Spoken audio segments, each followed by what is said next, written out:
darles la bienvenida a una cuarta edición de Open Lab, ¿sí? Open Lab es un espacio que surge desde biodiagnóstico, donde impulsamos la idea de compartir conocimientos, experiencias y así construir y formar una comunidad de laboratorio que cada vez sea más fuerte, más sólida. Para aquellos que se están sumando por primera vez, contarles que esta idea nace del compromiso, ¿sí? De apoyar la formación continua de los profesionales del laboratorio clínico, diría ya no solo de Uruguay, sino también de la región. Buscamos generar vínculos, inspirar con casos y mostrar soluciones que sean globales, que nos permitan avanzar juntos en un entorno que está en constante evolución. Quiero agradecer a todos los que están hoy aquí presentes, a los que nos están acompañando, a aquellos que ya forman parte de esta comunidad hace varios encuentros. Quiero darles las gracias por seguir apostando a este espacio. Y aquellos que se están sumando por primera vez, quiero que sean bienvenidos y espero en lo personal que sea el primero de muchos encuentros más en los que estemos juntos. En esta oportunidad, en el día de hoy, vamos a conversar sobre lo que es la detección precoz del daño renal mediante el uroanálisis de rutina. Vamos a poner foco en la importancia de la albuminuria como parámetro y veremos cómo podemos hacer su incorporación en tiras reactivas de orina para poder marcar la diferencia en la identificación temprana de aquellos pacientes en riesgo.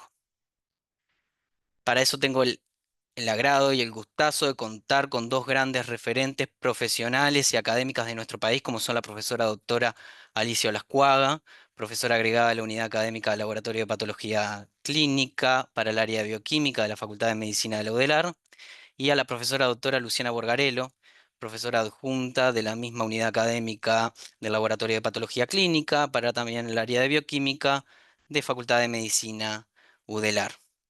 Ambas compartirán con nosotros su experiencia y visión sobre el papel clave, ¿sí?, que tiene el laboratorio clínico en la detección temprana del daño renal. Muchas gracias.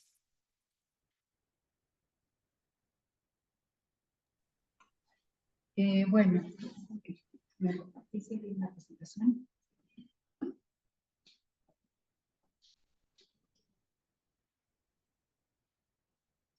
Marcos.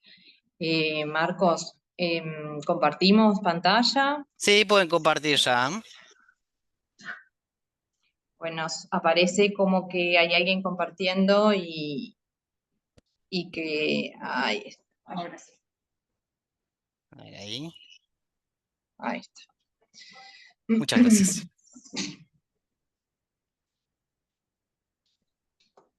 Bueno, buenos días a todos. En primer lugar, agradecer a la empresa de diagnóstico por la invitación a participar en este webinar y celebrar la iniciativa de estas instancias de educación continua que son tan enriquecedoras para todos.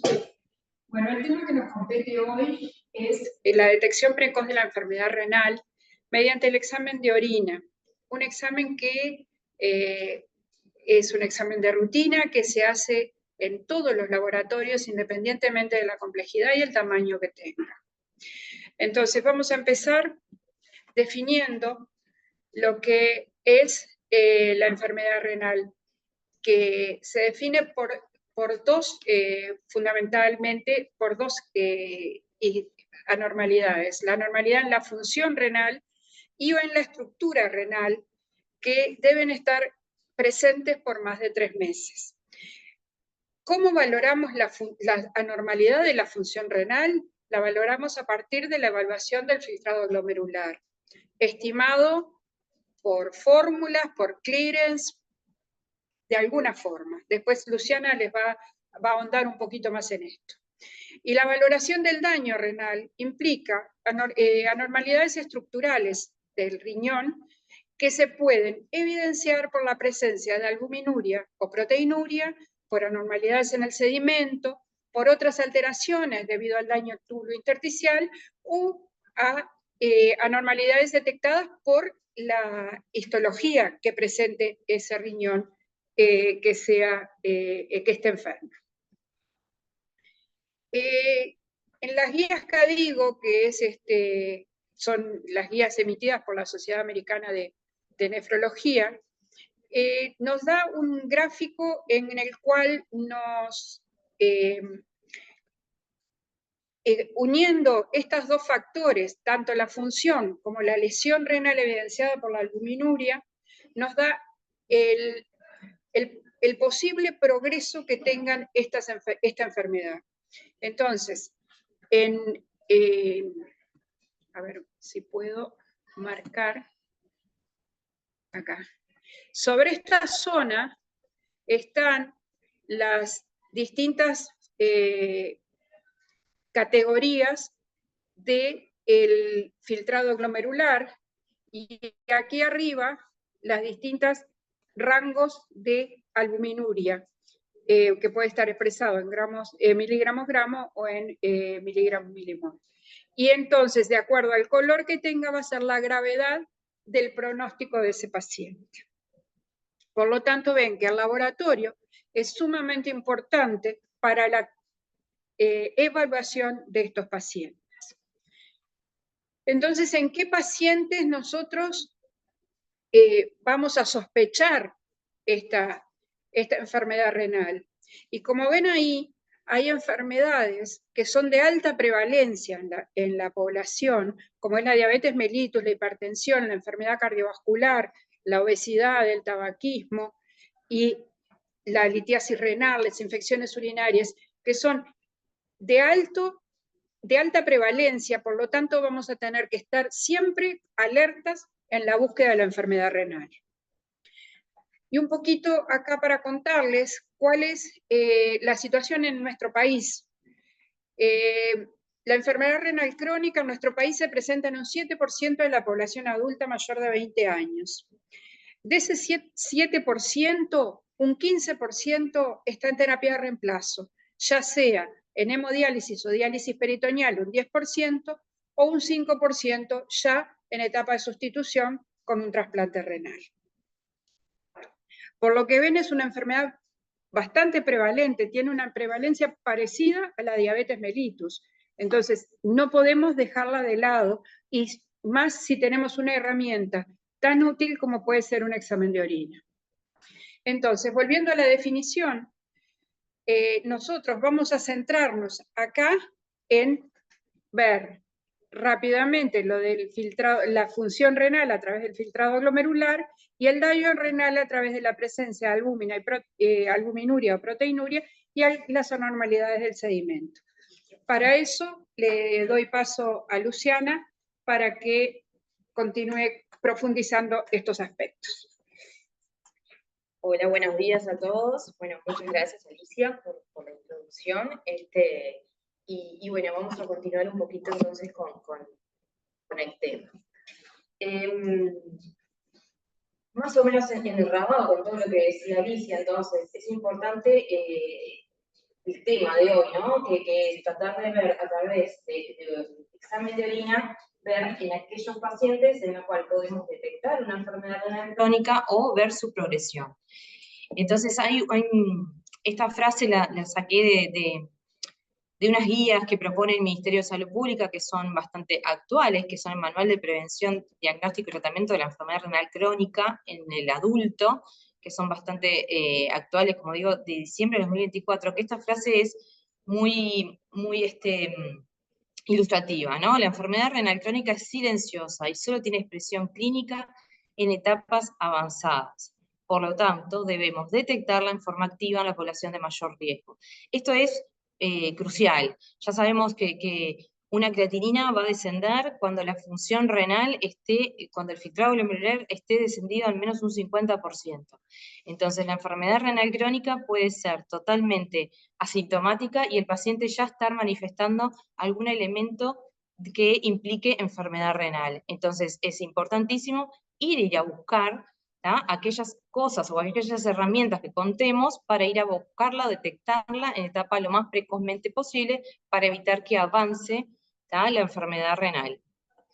Entonces, bien lo comentó Alicia, tenemos una cantidad de factores de riesgo que están ampliamente difundidos en la población nuestra y latinoamericana, ¿tá? Diabetes, hipertensión, enfermedades cardiovasculares, obesidad, tabaquismo, la edad mayor de 50 años, infecciones urinarias, neoplasias, antecedentes de insuficiencia renal, una cantidad de elementos que en estos pacientes hay que ir directamente, antes de que manifiesten ningún síntoma o nada, ir a buscar a través de, ya les digo, desde un examen de orina simple, poder detectar pequeñas cosas que nos hagan sospechar una posible presencia de enfermedad renal crónica. Entonces, esta población de riesgo es principal tenerla presente. Bueno, también retomando un poco, para nuevamente definir lo que es la enfermedad renal crónica, como mencionó Alicia, se define por la presencia de la normalidad tanto en la función como en la estructura, ¿tá? Persistentes al menos por 3 meses. Esta es la definición que nos da las pautas del Ministerio de Salud Pública uruguayas, que coinciden con la definición de lo que es la CADIGO, que son las pautas internacionales, que también define que son anormalidades tanto en la estructura como en la función por al menos 3 meses, con implicancias en la salud. Repetimos esto varias veces porque es necesario entender qué es la enfermedad renal crónica para después ir a buscarla. Si yo no entiendo que está afectada la función o la estructura, no la vamos a ir a buscar. Entonces, esto es un cuadro que me parece bastante ilustrativo de las guías de las CADIGO, que pone los criterios de enfermedad renal, y que es, obviamente, volvemos a recalcar siempre lo mismo, tenemos marcadores de daño, ¿tá? Y marcadores de función, daño de estructura y de función. Y son todos los que recién estuvimos mencionando, la albuminuria, anormalidades en sedimento, resistencia de una hematuria, alteraciones que puedan orientarnos a alteraciones túbulo-intersticial, anomalías tanto en la histología como en la imagen, ¿tá? A nivel de, sería daño estructural renal. Y el otro ítem es de la función, que hablamos de un filtrado glomerular que cae por debajo de 60 mililitros minuto. Ahí es cuando uno ya está pensando en un descenso del filtrado con probable enfermedad renal crónica. Entonces, para hablar de la función renal, porque claramente tenemos los dos polos, el polo de la función renal y el polo del daño renal. Cuando hablamos de la función renal, incluso las guías CADIGO sugieren y aconsejan que esta función renal se evalúe a través del filtrado glomerular, sobre todo el estimado. Y sugieren en las últimas guías, que también son del 2024, que se realice a través de la ecuación CKDEPI 2021.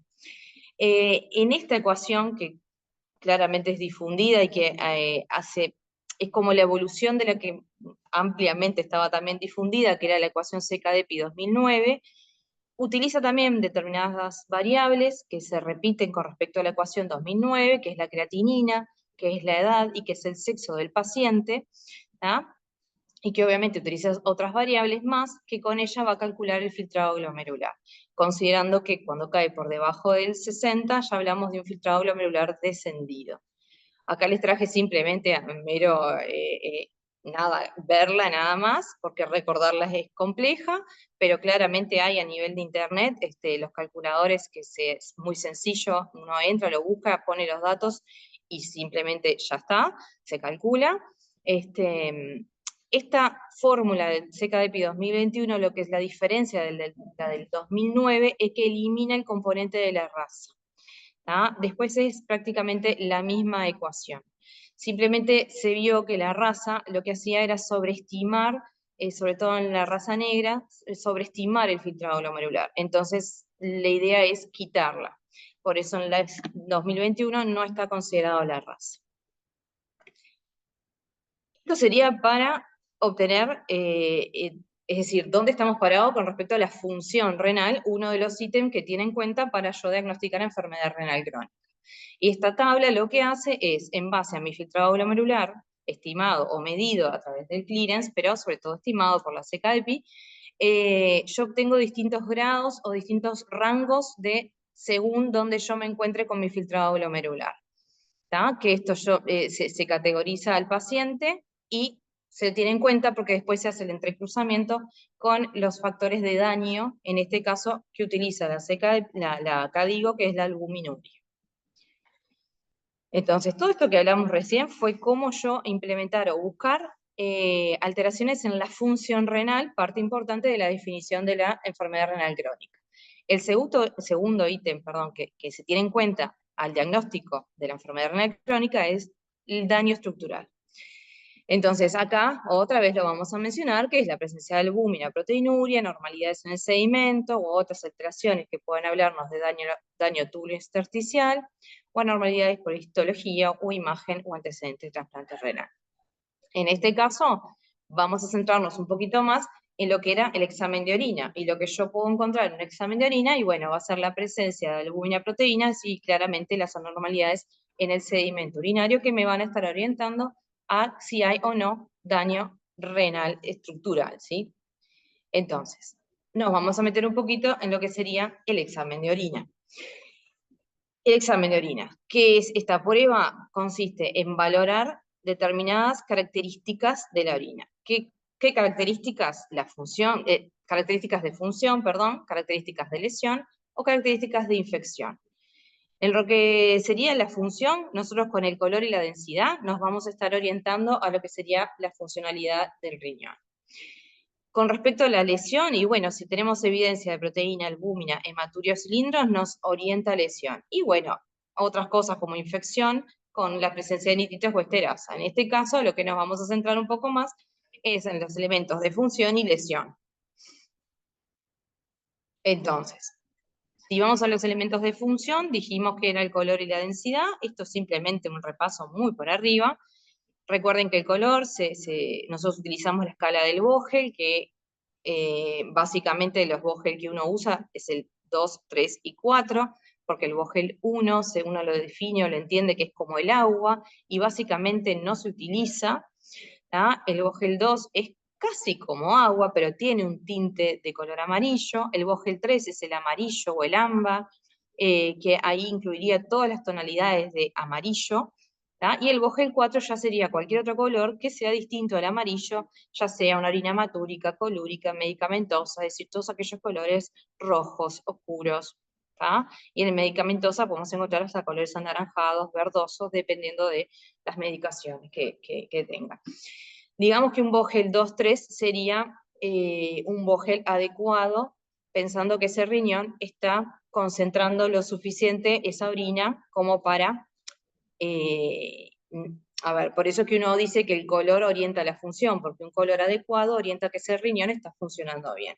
Un color muy bajo, muy Vogel 1, o muy Vogel 4 para el otro extremo, y ahí está pasando cosas, ahí hay que indagar un poco más. ¿Sí? Con respecto a la densidad, y bueno, la densidad junto con la osmolaridad reflejan un poco el grado de concentración o dilución de esa orina.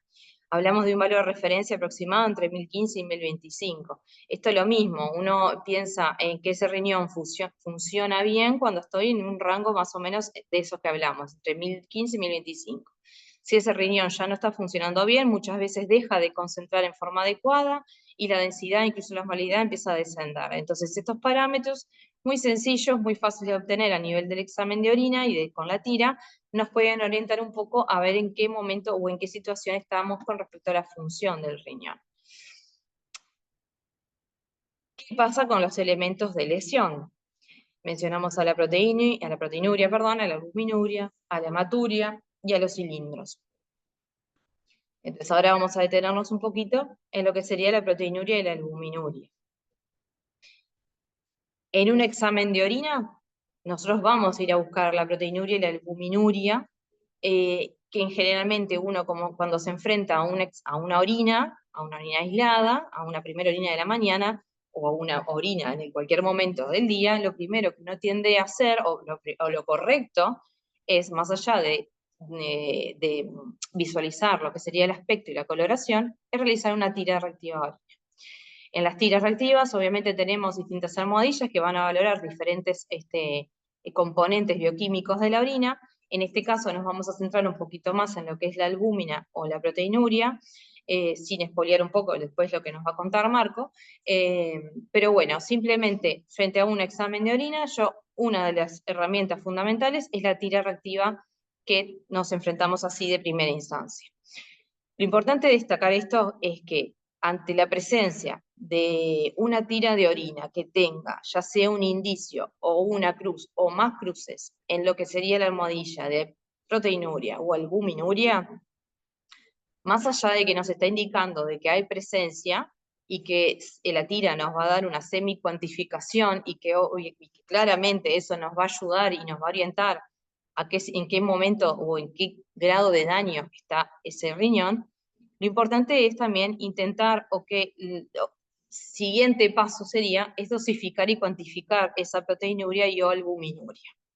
¿Tá? No solo quedarnos con ese screening inicial de la tira que me va a marcar un positivo o un negativo, pero sobre todo un positivo. Si me marca un positivo, genial, bárbaro, pero yo tengo que seguir un poco más y ahondar un poco más en lo que sería la cuantificación.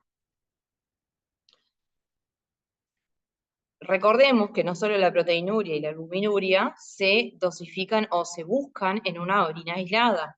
También está el gol estándar, que es la orina 24 horas, por eso no lo quiero dejar de mencionar, porque incluso muchas veces ante un screening de una orina aislada con la presencia de una proteinuria y albuminuria, el médico termina después solicitando una orina de 24 horas para terminar de valorar esa proteinuria o albuminuria presente. Volvamos a la orina aislada. En la orina aislada, cuando uno va a buscar una albuminuria o proteinuria, lo correcto es relacionar ya sea la albuminuria o la proteinuria con la creatininuria. ¿Tá? Entonces ahí es cuando aparecen los índices albuminuria, creatininuria, habitualmente informado en las unidades de miligramo gramo, y la proteinuria se la relaciona con la creatininuria, apareciendo informando el índice proteinuria, creatininuria en las unidades gramos gramo. Recuerden que la creatininuria, más allá de las unidades en las cuales uno la informa habitualmente, al momento de hacer el cálculo es en gramos litro, ¿tá? Para cualquiera de los dos índices. Recordemos que la presencia o la idea de relacionar ya sea la albúmina o la proteinuria con la CREA es tratar de eliminar este efecto ya sea dilucional o de concentrado de la orina aislada, y que estos valores se asemejen un poco a lo que sería la albuminuria o la proteinuria en 24 horas. ¿Tá? Simplemente que es un examen aislado, que es mucho más fácil de conseguir y obtener por parte del paciente. Una orina de 24 horas es engorrosa para juntar, sobre todo en un paciente que está ambulatorio, sobre todo un paciente que tiene una vida activa, que trabaja. Entonces, muchas veces los índices nos es un aproximado de lo que sería un valor en 24 horas. Pero el valor en 24 horas es el gol estándar y eso no lo podemos dejar de obviar. Esto sería lo que sería la orina aislada. Y como mencionábamos, en 24 horas también se puede buscar una albuminuria, con unidades ahí informamos en miligramos 24 horas, o una proteinuria que informamos en gramos 24 horas. Ahora, cuando hablamos de un valor patológico, ya sea de una albúmina o proteinuria CREA, bueno, en una orina aislada, un índice de albúmina CREA mayor o igual a 30 miligramos gramos, ya estaría hablando de un cierto componente de lesión o comenzar con el daño renal. Lo mismo que cuando hablamos de un índice de proteína CREA mayor o igual a 0,20 gramos gramo, hablamos lo mismo. ¿Tá? Significarían lo mismo, significarían que la cuantificación de estas proteína, albúmina, proteína, ya estaría en un rango que supera lo que sería esperable como fisiológico. ¿Qué sucede en la de 24 horas? Los valores son semejantes. La albuminuria en 24 horas sería mayor o igual a 30 miligramos 24 horas, o la proteinuria en 24 horas mayor o igual a 0,30 gramos 24 horas. Cuando supera estos valores es que hablamos que, bueno, ya pasó mi límite de fisiológico. Entonces, como lo mencionó Alicia también hace un ratito, ¿por qué recalcamos tanto la albúmina? Sobre todo en la albúmina de orina aislada, que es como lo más fácil de conseguir y que tiene una buena correlación con la de 24 horas, cuando uno relaciona la albúmina con la creatininuria. Y las CADIGO lo que hacen es también generar rangos, ¿tá? De lo que sería la albuminuria, el rango de albuminuria, creatininuria. Entonces, abre distintas categorías, de las cuales la categoría 1 sería un valor ligeramente incrementado o normal cuando está por debajo de los 30 miligramos 24 horas, o en una orina aislada menos de 30 miligramos gramo. Y a medida que aumenta el valor de albuminuria o el ratio o el 24 horas, aumenta la categoría. Esto es lo que lleva es a esta gráfica, que también Alicia ya se las mencionó, que lo que hace es entrecruza ambos datos, ya sea la función renal en distintas categorías, con un descenso de la función renal, ¿tá? Y con respecto a lo que sería el daño, que es el otro polo de la enfermedad renal del diagnóstico, ¿tá? Él considera la albuminuria en sus 3 categorías y las entrecruza. Estas tablas lo que marca, como bien explicó Alicia, es el riesgo de progresión de la enfermedad renal crónica. En los cuadros verdes yo tengo un poco riesgo, y a medida que aumenta el color hacia el rojo, el riesgo de la progresión de la enfermedad renal está presente y en mayor cantidad, en mayor riesgo. Entonces, nada, por eso fue que mencionamos la albuminuria y la función y el filtrado glomerular como los 2 grandes parámetros que hay que tener en cuenta, y que simplemente lo que es de daño con un examen de orina se obtiene. Volvamos al examen de orina, porque cuando hablamos de la definición de enfermedad renal crónica, hablamos de la función con su filtrado glomerular, pero también hablamos de la lesión con la presencia de albuminuria y proteinuria, pero también hablamos de una hematuria y de elementos anormales en sedimento. Y ahí podemos encontrar lo que sería la hematuria y los cilindros. Entonces, no dejemos de mencionarlo porque ellos también hablan de lesión y daño renal. Y con un examen de orina se obtienen fácilmente. Entonces, hematuria, simplemente recuerden que la tira reactiva, que es el primer gesto diagnóstico, primer cosa analítica que uno le va a hacer a esa orina, la tira reactiva generalmente va a detectar no solo la presencia de glóbulos rojos enteros, sino que también presencia de hemoglobinuria o mioglobinuria.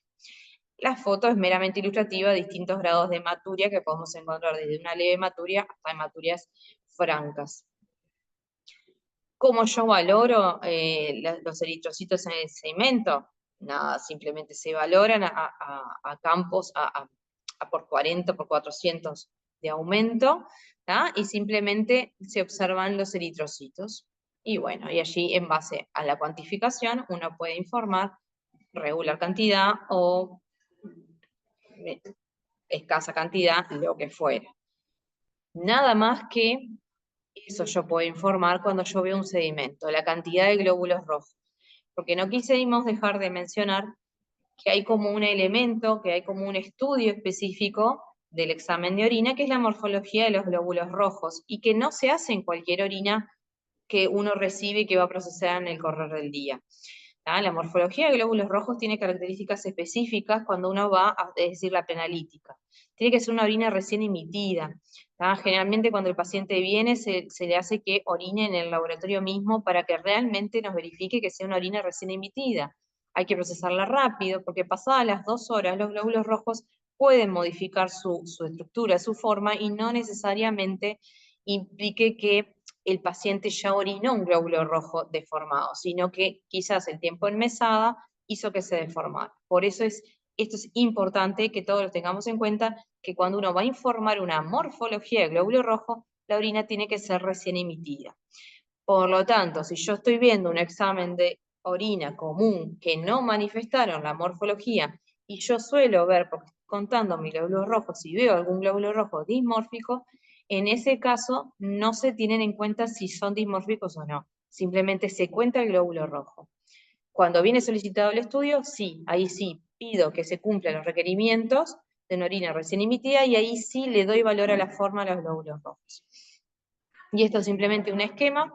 ¿Cuáles son los glóbulos rojos que a nosotros nos llama la atención como un glóbulo rojo dismórfico? Tenemos distintas formas: los multilobulados, los anulares, los vacíos, o fantasmas que también se llaman, y los espiculados, que no son los clásicos crenados, son pequeñas espículas finas y delgadas. Y bueno, y las formas mixtas que se pueden mezclar, los multilobulados con los vacíos, etc. Estas fotos son muy lindas, que bueno, son como muy lindas. Pero se ven, cuando uno busca, los espiculados se ven, los multilobulados se ven, hay que prestar atención.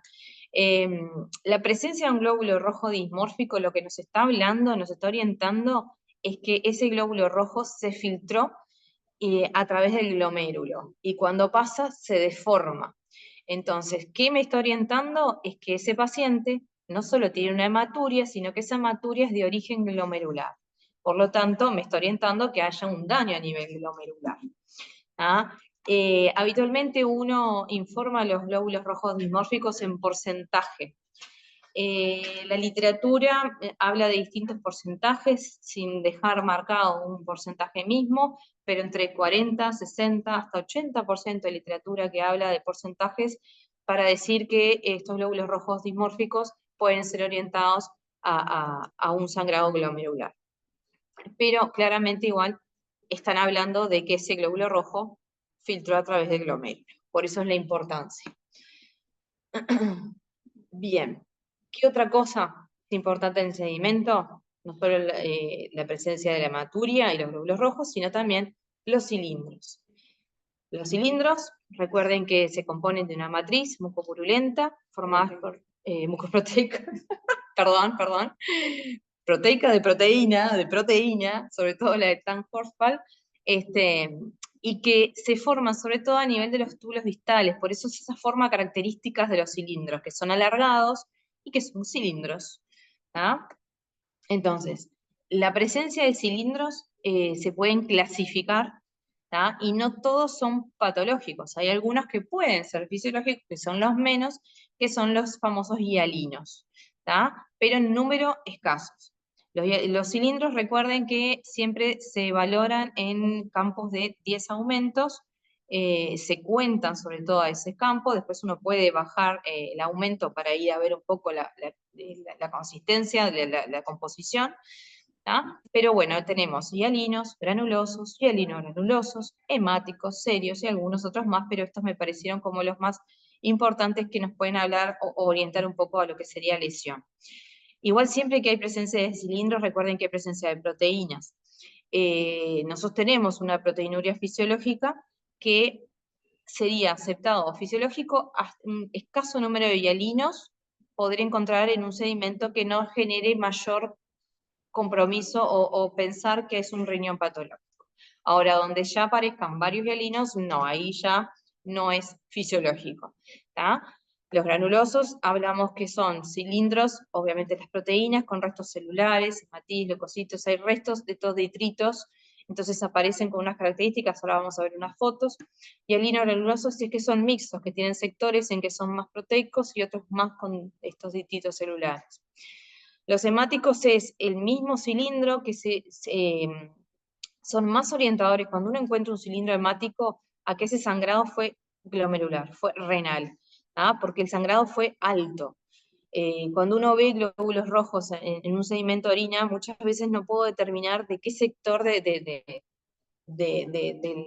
aparato urinario, a no ser que haga una morfología de glóbulos rojos que se me oriente a glomerular. Si no, yo a la hora de ver un glóbulo rojo, no puedo decir de qué sector del aparato urinario sangró. Pero si yo veo un cilindro con glóbulos rojos, me orienta que el sangrado, sí, es un sangrado alto. ¿Tá? Y los cilindros serios son más característicos ya de una insuficiencia renal severa, y claramente ahí hay una enfermedad renal. Simplemente son unas fotos para que tengamos presentes quiénes son, los hialinos, que son incoloros, transparentes, se dicen que sus bordes son tallados a lápiz, muy delicaditos. Los granulosos, que son con estos restos celulares, restos de detritos celulares, que son bien como un gránulo espeso, incluso a veces medios amarronados. Los mixtos, acá no es una buena foto, pero tiene sectores que son más transparentes y otros sectores más con esas rugosidades, esos gránulos.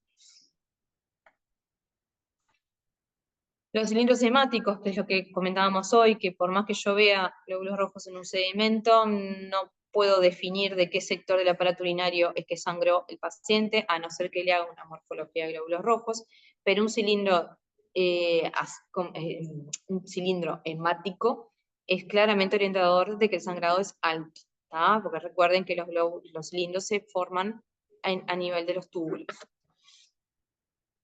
Y bueno, y los cilindros serios son, como mencionamos, característicos de una insuficiencia renal severa, y en esta nos sacamos un poco la bandera y mostramos el pecho a nosotros, porque estas son fotos reales nuestras de nuestro laboratorio, en la cual es una paciente que tenía una enfermedad renal crónica de larga data, con unas proteinurias importantísimas, y bueno, y encontramos la presencia de estos cilindros, que se ven acá alguno acá tenemos otro, que son esas características como acartonados, con bordes rectos, incluso a veces con algunos cortes, acá se ven como algunos así. No son habituales de ver, es más, nosotros acá estuvimos mucho tiempo sin ver, y cuando vimos, bueno, cerraba todo, hasta la paciente y la clínica, pero cuando uno los ve, sin duda hay una enfermedad renal ahí en la vuelta. Bien, entonces, para más o menos ir resumiendo todo esto que estuvimos charlando, la orina nos ayuda un montón en todo lo que es la parte de riñón y enfermedad renal. Ahora vamos a hacer simplemente como un resumencito para nada, tratar de llevarnos algunos conceptos globales de lo que sería la enfermedad renal crónica, con sus marcadores de daño renal y de función renal. Los marcadores de daño, como hablamos, la proteinuria y la albuminuria, anormalidades en el sedimento, hematuria y otros elementos más. Y a nivel de la función renal, recuerden el filtrado glomerular. Estos dos elementos, tanto de daño con la albuminuria como de función a nivel del filtrado glomerular, se entrecruzan y nos dan una tabla de riesgo de progresión de enfermedad renal crónica, que es muy utilizadas por las CADIO y a nivel de todos los laboratorios, todo el nefro. Bien, entonces, también recordar que todo esto que estuvimos hablando, en qué pacientes hay que hacer hincapié, en qué pacientes hay que ir a buscar, y bueno, otra vez volvemos a recalcar los factores de riesgo cardiovascular, perdón, pasa que se entrecruzan con los cardiovasculares, entonces, factores de riesgo de sufrir enfermedad renal crónica, diabetes, hipertensión, todos los que estuvimos mencionados. Esta sería como la población más bien objetivo para ir pensando y buscando algunas de estas cosas que estuvimos mencionando, tanto de daño como de estructural como de función.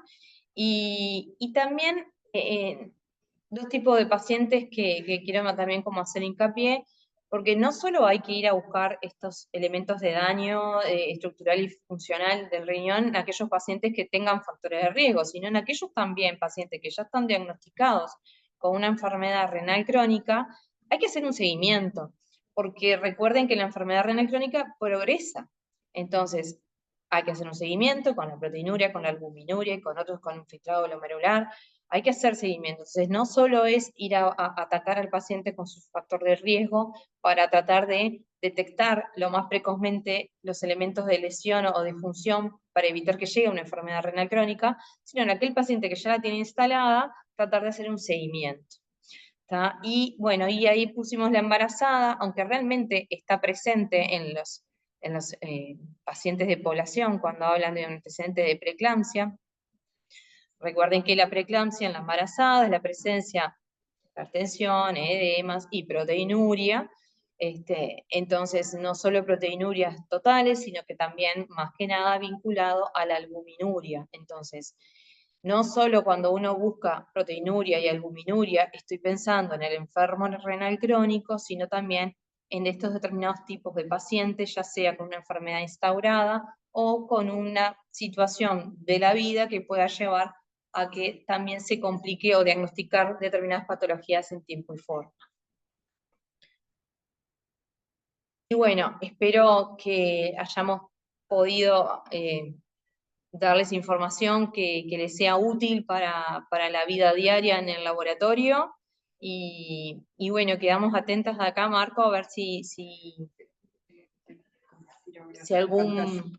si algún participante tiene alguna duda o algo, o lo conversamos después de que tú expongas. Muchísimas gracias, tanto a Alicia como a Luciana. En realidad es un placer escucharlas. Felicidades por ese hallazgo de los cilindros serios, espectacular la foto. Y me pareció que fue una presentación muy rica en lo que es, muy rica y muy enfocada, creo, sí, a lo que es al daño renal. Vamos a abrir ahora sí una etapa de preguntas, discusión, consultas, pero antes me gustaría comentarles qué tenemos en biodiagnóstico para poder hacer frente justamente al hallazgo, a la búsqueda de lo que es el daño renal. Así que les voy a mostrar una presentación muy cortita sobre las soluciones que ofrecemos desde biodiagnóstico.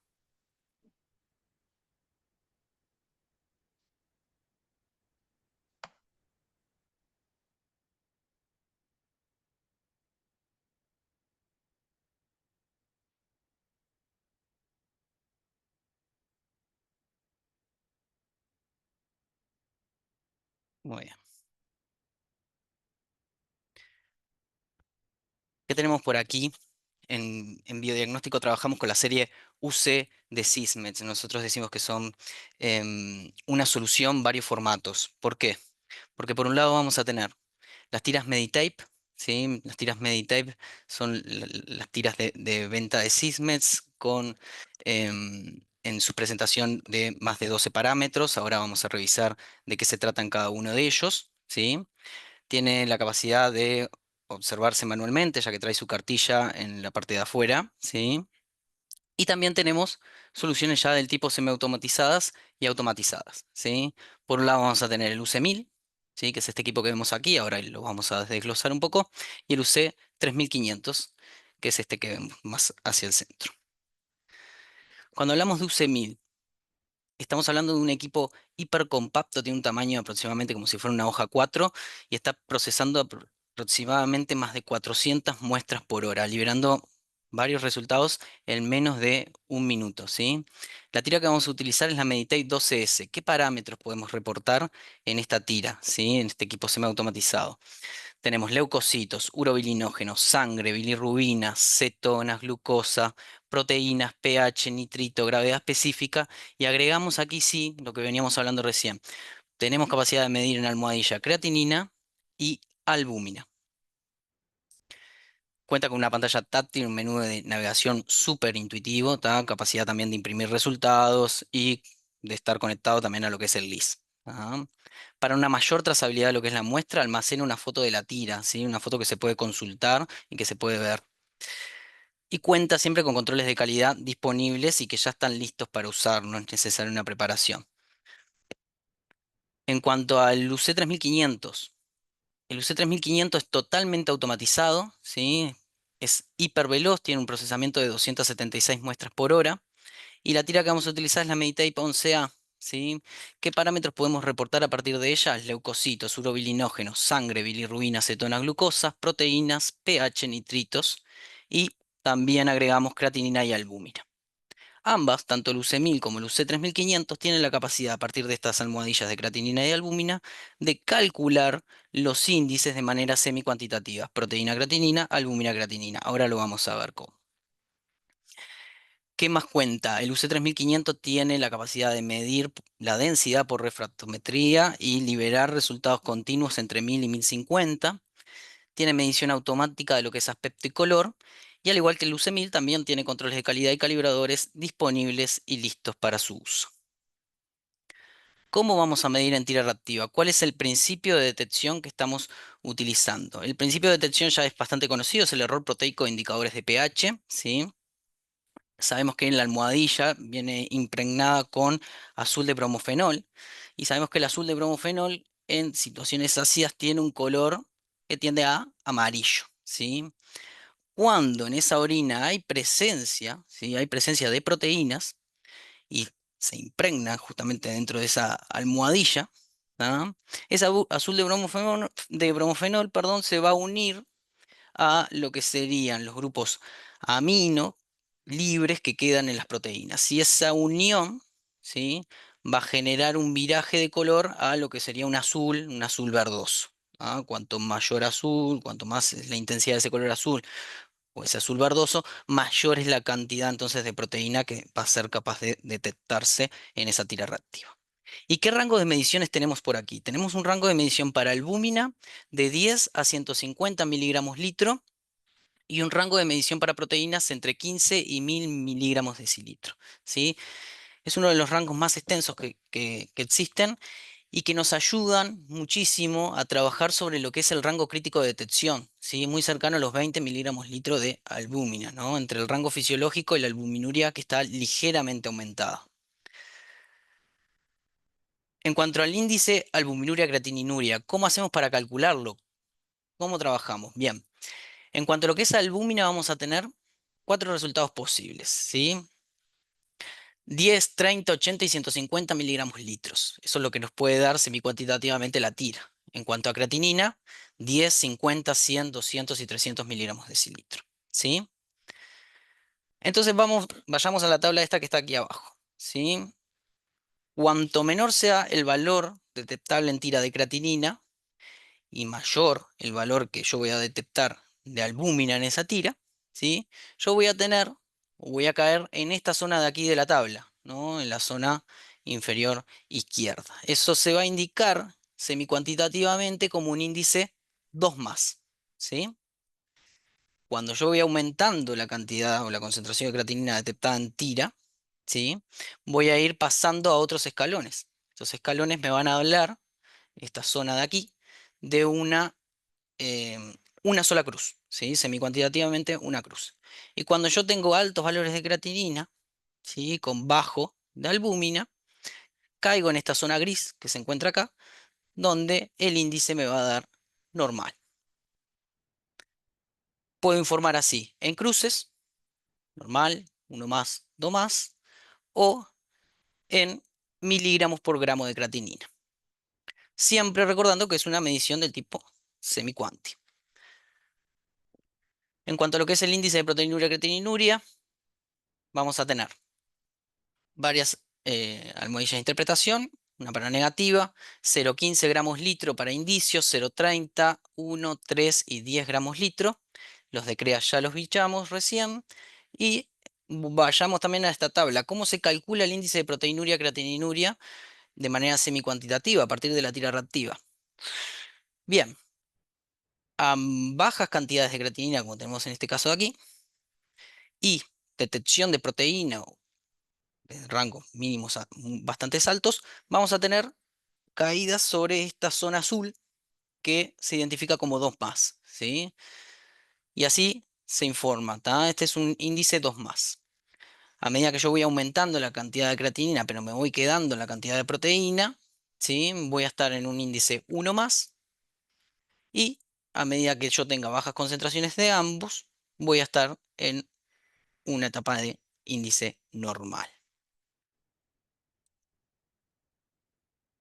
Además, como forma de complemento a todo esto que nos contaba Luciana sobre cómo detectar el daño renal, ¿qué contamos en biodiagnóstico? Contamos con una solución integral que se llama plataforma UN3000. UN3000 viene unida con el UC3500 que hablábamos recién, ¿sí? El lector automático de tira reactiva, acompañado del citómetro de flujo UF5000 y el UD10. El UD10 es un microscopio digital de imágenes.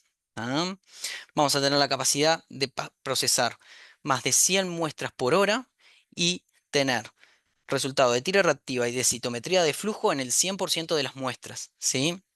Con una comprobación a microscopio digital menor al 20% en la gran mayoría de los casos.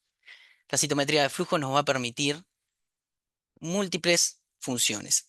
Una de ellas puede ser, como nos nombraba recién Luciana, diferenciar las poblaciones de glóbulos rojos. También tenemos la posibilidad de diferenciar los distintos tipos de células epiteliales, hasta detectar, como en estos escatalogramas que vemos acá, patrones y cantidad de bacterias en la orina. ¿Sí? Todo eso unificado en un software que se llama One, esta computadora que viene integrada al equipo, y capacidad de confirmación de los resultados también de la citometría de flujo por lo que es imagen digital. ¿Sí?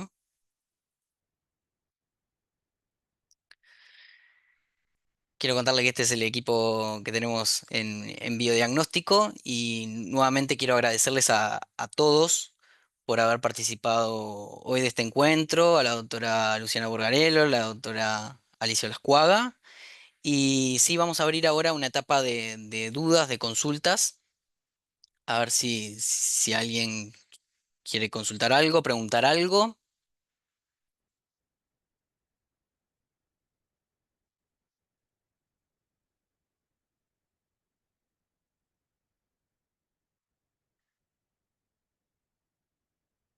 No tenemos nada. A mí me gustaría, sí.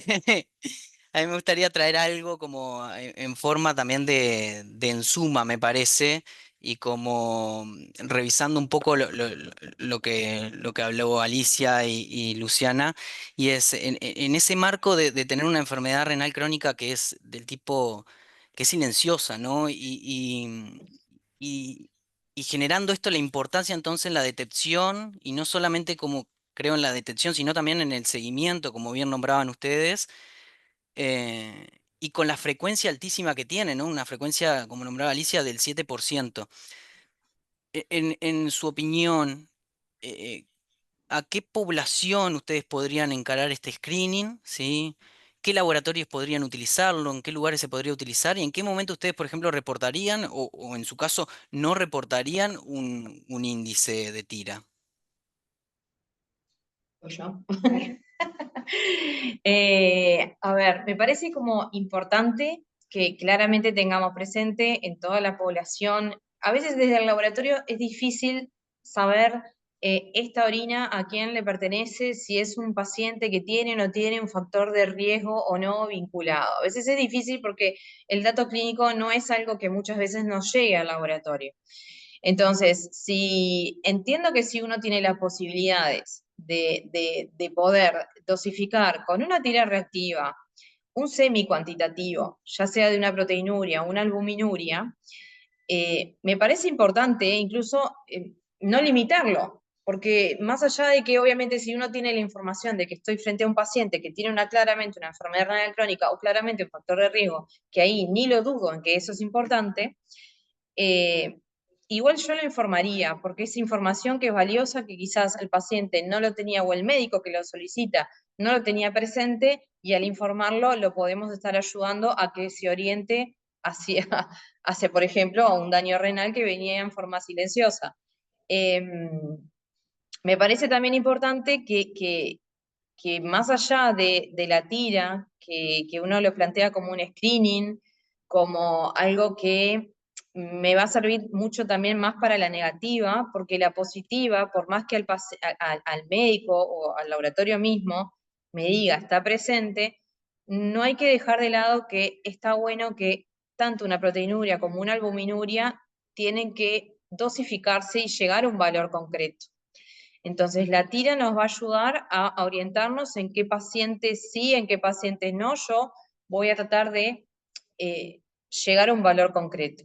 ¿Tá? Yo le informaría a todos los pacientes, más allá de que uno tenga o no tenga el dato clínico, porque me parece que es de valor. Lo implementaría, digo, no veo que haya un límite en implementarlo en ningún laboratorio. Claramente en la ciudad, en Montevideo, dudo que haya algún laboratorio que no dosifique proteína o albúmina en orina, pero entiendo que hay algunos laboratorios de menor porte que quizás, proteinuria sí, pero quizás albuminuria no sea tan fácilmente dosificable. Pero bueno, pero la tira me va a dar la herramienta para poder decir, esta orina la puedo derivar a un laboratorio que tenga esa dosificación, o simplemente contactarlo con el médico indicado para que sí le siga un estudio de mayor profundidad a ese paciente. Lo que hablamos hoy también de la embarazada, de la preeclampsia, de que no solo se busca la proteinuria, sino que también confirmar de que esa proteinuria sea mayoritariamente albúmina. Eh, entonces me parece que yo lo implementaría como a todos los pacientes, independientemente del tipo de laboratorio, porque si yo tengo la dosificación, la dosifico, y si no la tengo, sé qué orina puedo derivar. Sí, otro lugar importante es en una puerta o en una policlínica que no está cercana a un laboratorio y que con una tira rápidamente puede despistar la gravedad de ese paciente y cómo seguir ese paciente. Entonces también es útil en esos aspectos. Y frente a la positividad de una tira, siempre tener en mente la dosificación, la cuantificación cuando sea posible y buscar esa posibilidad. Quedó clarísimo, quedó clarísimo. Muchas gracias. Tenemos algunas preguntas también en el chat acá. La autora Gabriela Mance pregunta, ¿la albuminuria se realiza con valores menores de 0,20 de proteinuria? Sí, se puede dosificar, sí, claro. Yo no sé por la tira.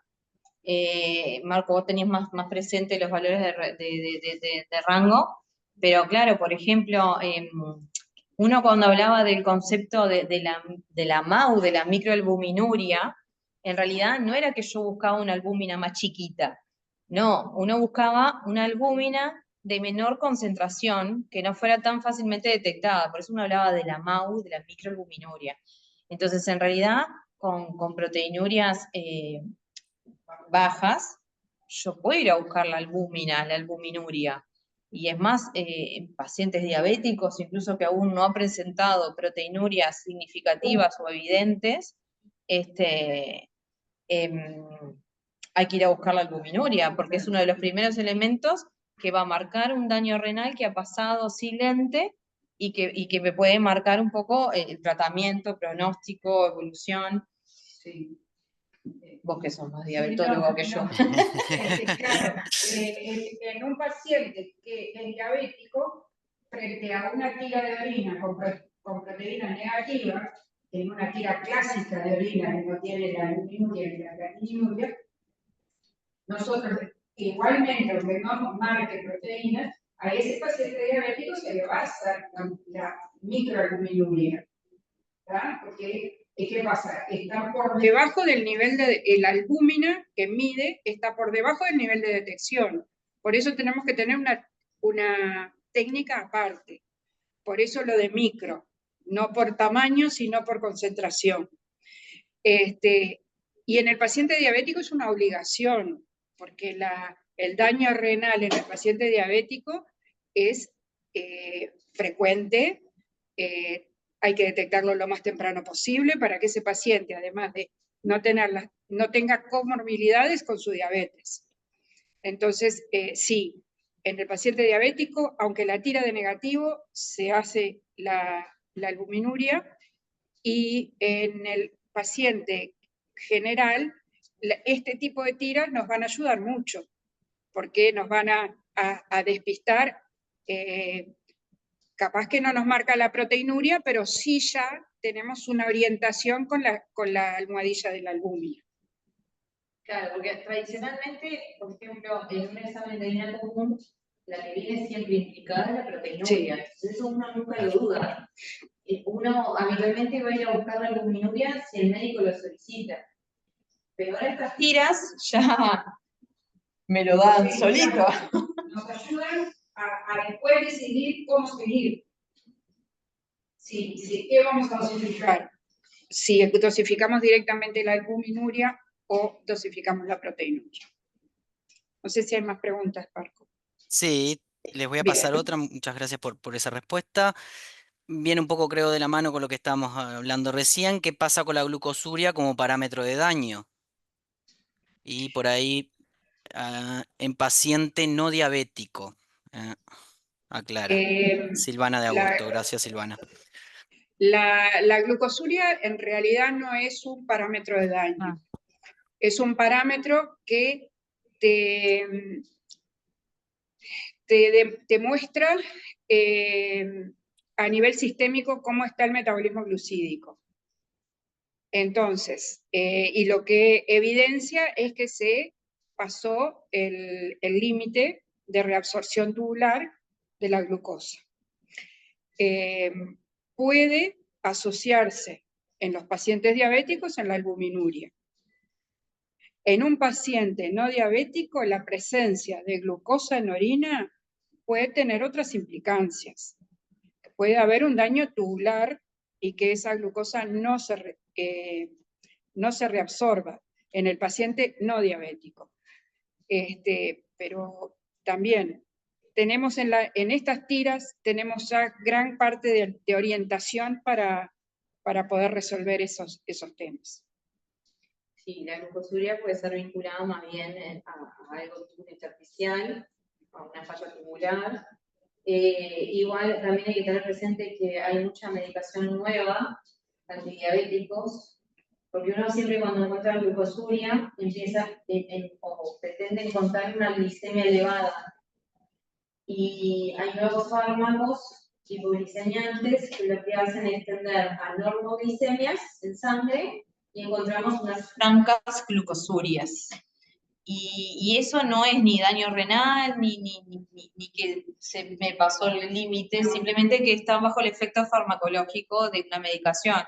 Y ahí también, a veces es difícil obtener un dato clínico que el paciente está tomando determinado fármaco, que me aparecen glucosurias sin glicemias elevadas, en fin. Pero bueno, si, sacando los fármacos todos, bueno, habría que orientarse un poco capaz que a la parte tubular. Muchas gracias por la explicación.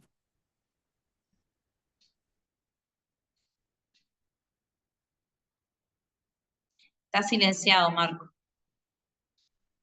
No me iban a escuchar nunca, ahora sí. Tenemos una consulta más de Andrea Condón de Flores, que nos...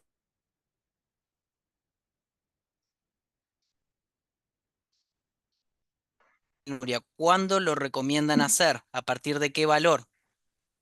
Perdón que te escuchamos entrecortado. ¿Cómo es la pregunta de vuelta? Vamos de vuelta. Con proteinurias de orinas aisladas. El índice proteinuria, creatininuria, ¿cuándo lo recomiendan hacer y a partir de qué valor? La dosificación de la proteinuria, sí, a partir de un indicio en adelante, recomendado siempre dosificar. Y el índice se puede hacer en cualquier dosificación de proteinuria. Es más, hay veces que ya está incorporado, donde tengo una proteinuria positiva, automáticamente cuando voy a dosificar, le dosifico la creatininuria y ya informo el índice. No hay límite en eso, cualquier orina. Es más, me ayuda mucho en las orinas que no son la primera de la mañana, que no tiene una buena concentración. Entonces la CREA trata de corregir una orina diluida porque se tomó mucho líquido antes de, o tomé poco, o lo que fuera. Perfecto. Y pregunta una última por acá, Gabriela Mance. Siempre que no dé la proteinuria macro, ¿buscamos la albuminuria? Bueno, es lo que hablamos hoy. Sí, Básicamente, lo ideal sería que sí. El tema, ahí entramos en otro tema que son los costos. La dosificación de albuminuria es una dosificación que no es barata, no es lo mismo que la proteinuria. Estas tiras, que si bien de 12 parámetros, o 13, 14, no sé, que tienen albúmina, creatinina y proteinuria, si bien también son más caras que las tiras comunes, que estamos acostumbrados a usar, seguramente nos van a orientar mucho más a qué pacientes se les va a hacer o no el índice. En general, si el paciente no tiene factores de riesgo, no tiene nada, no tiene proteinuria, no le vamos a buscar una microalbuminuria. Si el paciente es diabético, sí. Entonces va a depender mucho del antecedente del paciente. Claro. Yo agrego ahí también que el rango justamente de medición de estas tiras, por ejemplo, para lo que es albúmina, estamos hablando de que arranca en 10 miligramos litros, ¿no? Claro. Contra un rango de proteínas que está arrancando en 150 miligramos litros. O sea, tenemos un rango ahí crítico de detección que es muy bueno. Claro, en esas tiras vos tenés desde 10 miligramos hasta pasás en la albúmina, llegás a 150, entonces tenés cubierto un rango muy amplio de albúmina Exactamente, proteína. exactamente. Bueno, muy bien, creo que no tenemos más preguntas, así que primero agradecer a todos los que estuvieron presentes, escuchando. Y agradecer a la doctora Alicia Lascuaga, a la doctora Luciana Burgarello, fue espectacular la presentación, muy rico me parece el espacio también de intercambio ahora lo último, así que gracias a ustedes, muchas gracias a todos y damos por culminado entonces la cuarta edición de este Open Lab de biodiagnóstico. Muchas gracias a ustedes por la invitación. Gracias.